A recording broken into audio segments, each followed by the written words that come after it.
Hi everybody, it's Honest John. First, let me extend my condolences to the victims of the shooting in Colorado and their families and friends.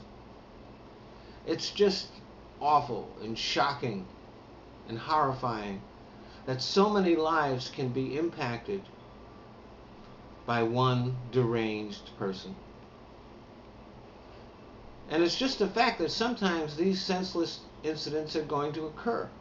When I was a kid, I remember we had a number of notorious axe murders. We might like to believe that these incidents are rare. They aren't. In the U.S., we average about 20 a year. And this has held steady even as the overall murder rate has declined.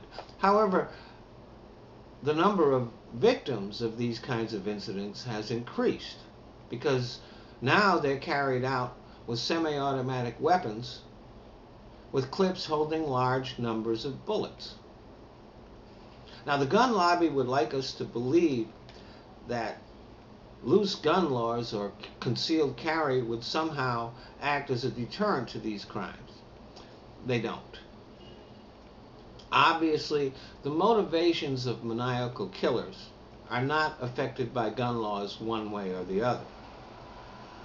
And though there is not yet any statistical significance, over the last few years, the majority of these crimes have occurred in states with the loosest gun laws.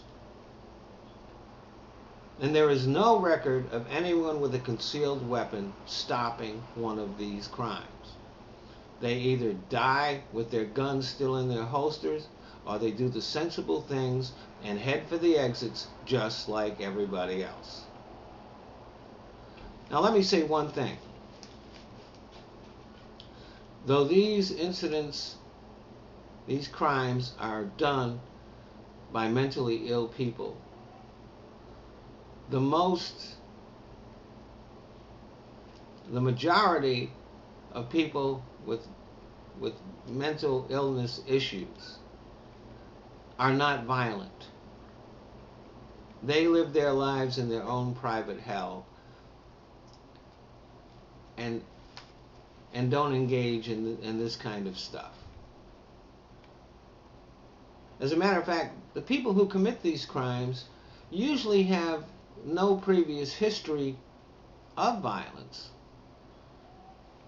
or even involuntary hospitalizations. There is no way to anticipate who's going to snap and erupt in a violent manner and who isn't. So we can't prevent them from acting. We can't prevent them from getting weapons.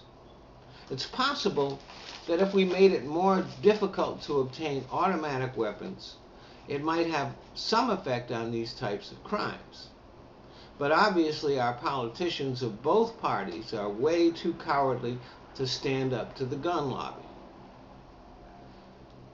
And the most obvious way to limit the damage these deranged people can do would be to limit the size of clips.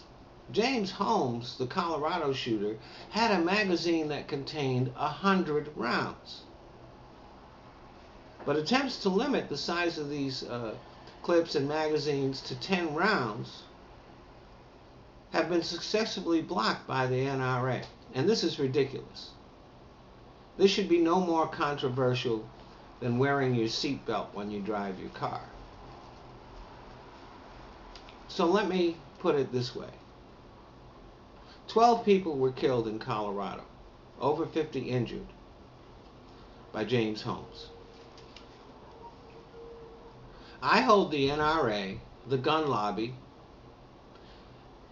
and our cowardly politicians responsible for every death and every injury that happened after 10 rounds were fired.